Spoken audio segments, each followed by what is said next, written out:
అందరికీ నమస్కారం. Welcome to వేడివేడి వంటలు.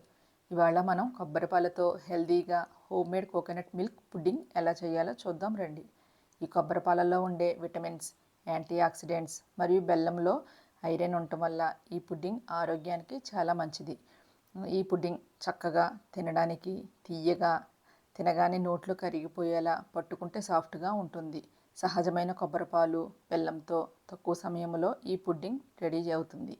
ముందుగా ఈ పుడ్డింగ్లో వాడే మెయిన్ ఇంగ్రీడియంట్స్ ఇంట్లో లేదా పూజలకు వాడే కొబ్బరి చెక్కలను తీసుకోవాలి.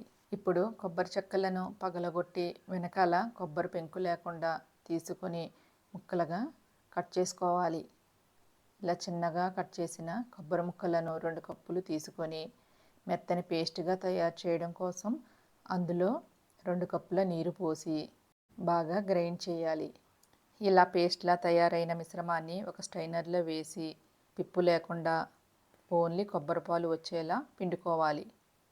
ఇలా డబుల్ ఫిల్టరింగ్ వాడడం వల్ల పిప్పు లేకుండా స్వచ్ఛమైన కొబ్బరిపాలు మాత్రమే ఫిల్టర్ అవుతాయి. పుడ్డింగ్ తయారీ కోసము స్టవ్ పైన పాను పెట్టి ఫిల్టర్ అయిన కొబ్బరిపాలు పోసి 1½ కప్పు మెత్తగా చేసిన బెల్లం వేసుకొని ఆ బెల్లం పాలల్లో కరిగే వరకు లో ఫ్లేమ్ మీద తిప్పుతూ ఉండాలి. బెల్లం కరిగి కొబ్బరిపాలు రంగు మారిన తరువాత అందులోనే 2 table spoon agar agar powder వేసి ఉండలు కట్టకుండా లో ఫ్లేమ్ మీదే తిప్పుతూ ఉండాలి. పుడ్డింగ్కి మంచి ఫ్లేవర్ కోసం 1/2 టీ స్పూన్ యాలకుల పొడి వేసి పుడ్డింగ్లో మిక్స్ అయ్యే వరకు తిప్పుతూ ఉండాలి. ఇలా తిప్పుతూ ఉండగా అగార్ అగార్ పౌడర్ వలన కొంచెం తిక్కుగా అవుతుంది. ఇలా కొంచెం తిక్కుగా అయిన మిశ్రమాన్ని స్టవ్ నుంచి దించి ఫిల్టర్ చేసుకోవాలి. ఇక్కడ మంచి షేప్ కోసం రెక్టాంగులర్ షేప్లో ఉన్న బాక్స్ని వాడాను. ఈ పుడ్డింగ్ మంచి షేప్ రావాలంటే ఎయిర్ బబుల్స్ ఉండకూడదు.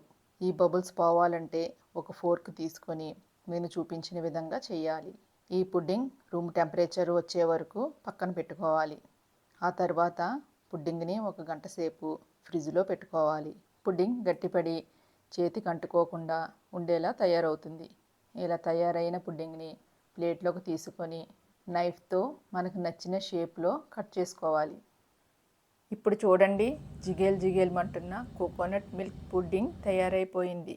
చల్ల చల్లగా తీయగా నోట్లో కరిగిపోయేటట్టు ఉంటుంది ఈ పుడ్డింగ్. ఈ రెసిపీని మీకు కూడా తప్పకుండా ఇంట్లో ట్రై చేయండి. ఈ రెసిపీ మీకు నచ్చితే ఈ వీడియోని లైక్ చేయండి.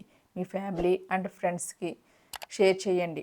ఇట్లాంటి మంచి రెసిపీ కోసం మా ఛానల్ సబ్స్క్రైబ్ చేయండి మరియు పక్కనే ఉన్న బెల్ ఐకాన్ని ప్రెస్ చేయండి. మళ్ళీ కలుద్దాం ఒక కొత్త వంటకంతో. అప్పటి వరకు హ్యాపీ కుకింగ్, హ్యాపీ ఈటింగ్. ధన్యవాదాలు.